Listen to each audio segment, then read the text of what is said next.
If I could persuade you to believe what tonight I hope I will try to,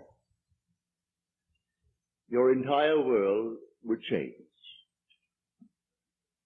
You hear the word God, the word Jehovah, the word Lord, the word Jesus, the word Christ, and you think of something other than yourself, one that is greater, one that you would worship. Tonight it is my purpose to show you that God and the I of man are one. When you say I am, that is the God of Scripture. Confined as you are, you think, how could it be? God created the universe and sustains it. And here I am, like a little worm, 10 years, and then I vanish. But now let us turn to Scripture. We turn now to the 16th chapter of Matthew. And the question is asked of the disciples, the followers, those who have heard him. And he said to them, who do men say that the Son of Man is? And they reply, well, some say John the Baptist, come again. Others, Elijah. Others, Jeremiah, or one of the prophets. And then he said to them, but who do you say that I am? And the spokesman called Peter answered and said, thou art the Christ, the Son of the living God. And he said to him, blessed art thou, Simon Bar-Jonah, for flesh and blood could not have told you this, but my Father who is in heaven. So here he equates the Son of Man with the eye of man, not the organ that sees or through which you see, but your sense of awareness, that I amness, when you are aware of being, your consciousness, your human imagination. So he equates the two, the Son of Man spoken of in the Old Testament and brought forward into the New is nothing more than the eye of man. And he calls it the Christ, and defines Christ as the Son of God. Now we find Christ being defined in the New Testament as the power of God and the wisdom of God. So the eye of man is the power of God and the wisdom of God. If man does not know it, well, then he will not exercise that power. He will not exercise that wisdom. So tonight I am trying to persuade you that when you say I, before you say anything, that is the power and the wisdom of God. You can't separate the power of God and the wisdom of God from God. So you will say in the end, I and my Father are one, for he is called the Son of God. Now we are called upon to test this, if it be true. Can we test it? I hope you'll put it to the test. When I tell you that your own wonderful I amness is God, though prior to that you believe that you are little something, moving across the earth for a few years, 70 years, and then you will vanish, in the hope of some restoration, but a hope, no assurance. But now I'm going to tell you that you really are God. Your own wonderful consciousness, your human imagination, that is the God of Scripture. And there is no other God. Imprisoned as you are in these bodies of flesh, you did it for a purpose. Now let us see what it tells us about this Son of Man that is now equated with the eye of man. No one has ever ascended into heaven but he who descended from heaven, the Son of Man. You'll read that in the 3rd chapter, the 13th verse of John. So here we find you are a pre-existent being. No one can ascend into heaven but he who descended from heaven, the Son of Man. Your ascension in the next verse, the 14th verse, is showing you how you ascend. As Moses lifted up the serpent in the wilderness, so must the Son of Man be lifted up. That's all imagery, and yet it is true. You descended into generation in a world of death where everything begins, it waxes, it wanes, and then it disappears. But there's something in you, clothed in this garment, that does die. That is pre-existent. And its home is heaven, which is harmony. You gave it up completely. You aren't pretending that you're a man. You descended into man. You became man.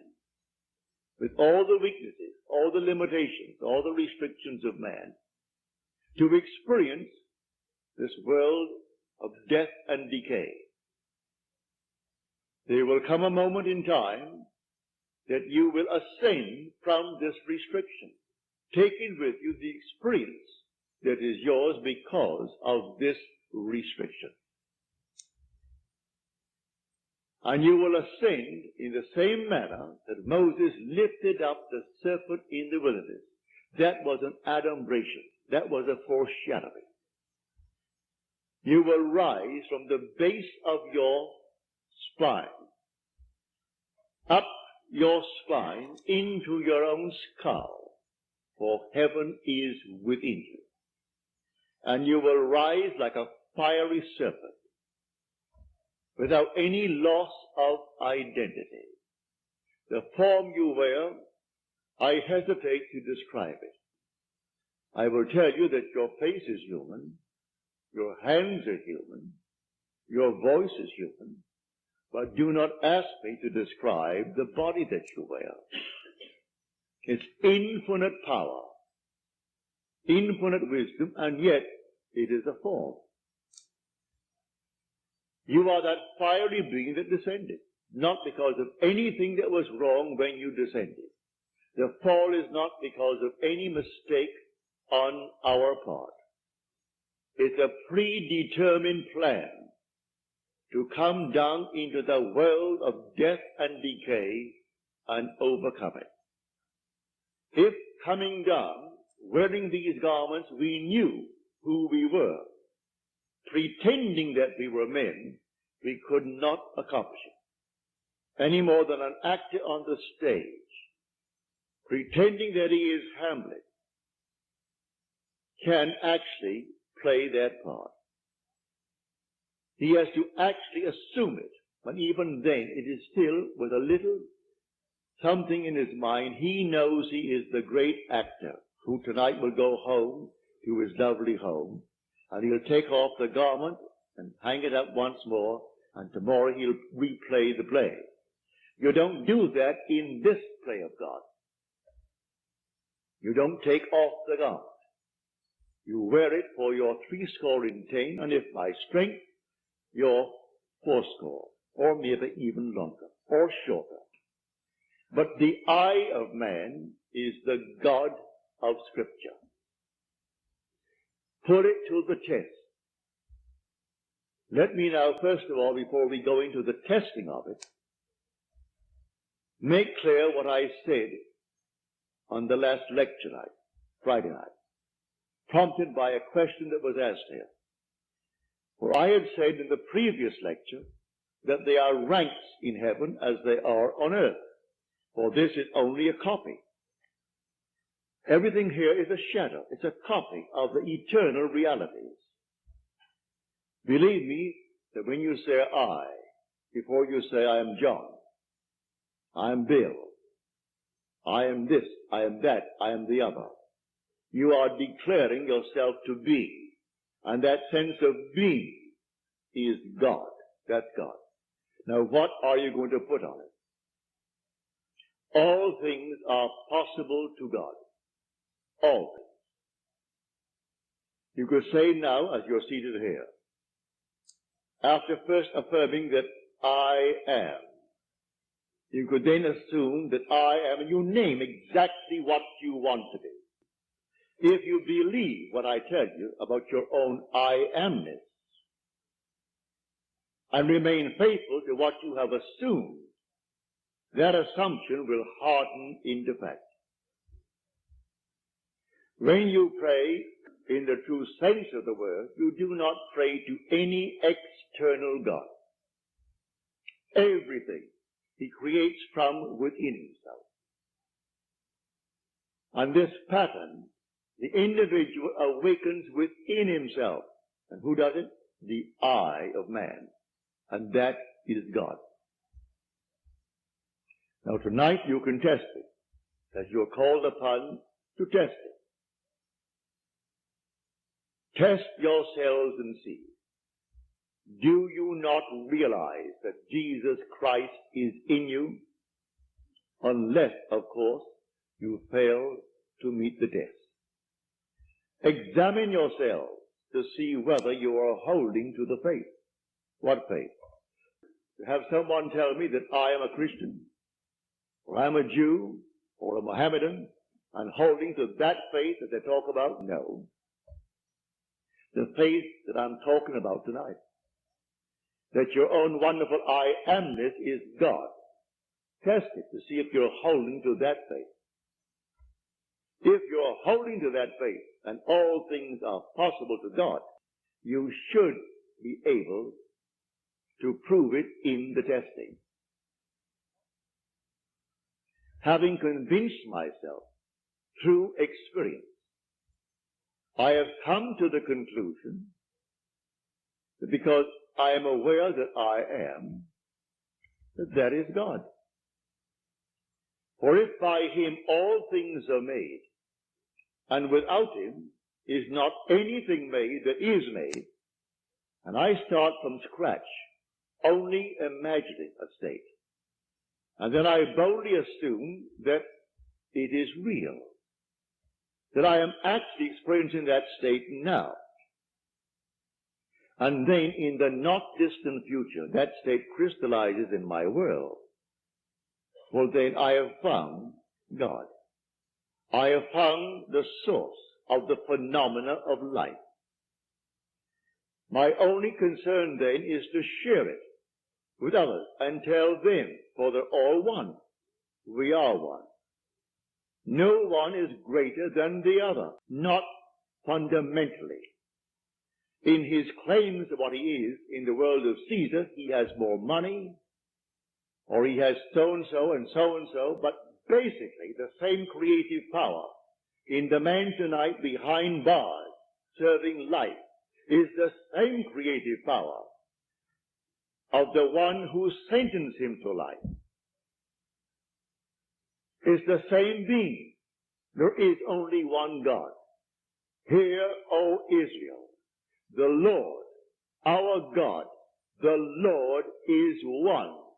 And the word translated, the Lord, is Yod He Vav He. Properly translated is I am. When you go unto the people of Israel, and they ask you, what is his name? And you claim that the God of Abraham, and the God of Jacob, and the God of Isaac sent you. You say unto them, I am has sent me. That's my name forever. And by this name I shall be known throughout all generations. But man finds it difficult keeping the tense. And so he speaks of thou art, or he is. And he never actually comes down to the fundamental and knows that I am. I am the cause of the phenomena of my life, good, bad, or indifferent. I have to live with it and change my assumptions if I would change the world in which I live. But now, can I help a seeming other? I say you are myself pushed out. Can I help another? Yes, because there's only one. If your request of me comes within the framework of the golden rule, something that I would like done to me, then I can willingly help you. If you ask of me that which does not come within the frame of the golden rule, do not ask it of me. I grant you complete freedom to go elsewhere and go to anyone who will tell you they can do it in spite of what he said. Go ahead. But if anyone asks of me any request, all that I do is this. It's so simple. We are told in Scripture, whatever we ask of him, knowing that he hears it, it shall be done for us. If we know he hears it. Well, can you imagine you seated here on the surface of your being, a rational being, knowing something that the depth of your own being that encompasses you doesn't know? So you know, and you think, well, he doesn't know. Well, read that in the story of Ezekiel. You'll read it in the 38th chapter. And these are the elders of Israel that went into the dark room. And they are carving on the walls all gruesome things. And they said within themselves, the Lord does not see us. And the Lord is speaking to his prophet Ezekiel. And he said, the elders of Israel say that I do not see them. And watch what they're doing, making all these abominable things within the great cavern. They will all reap them, because I see everything that the elders of Israel see. But they think because it's dark and it's a cavern, no one knows what he's doing. That God doesn't know it. I've said time and again, there is no fiction in this world. When you pray, go within and close the door of the senses. Deny all that seems so obvious. And your Father who is within will reward you openly. But commune with self, for you and the Father are one. So you commune with self. And what does he tell you? Exactly what was asked of you. He heard it, and he has all the ways and means that you on the surface of your being know not of. He will do it. You can ask anything of one if it comes within the framework of his code of ethics. Don't ask anyone who knows how to pray something that does not come within his golden rule. Do unto others as you would have them do unto you. Just as simple as that. And most of the requests would come within that rule. And so you simply hear it. And then you drop it completely. And in the depths of your own being, you're still hearing it. And the Father knows all means, all ways. And so he singles out the best way to externalize it.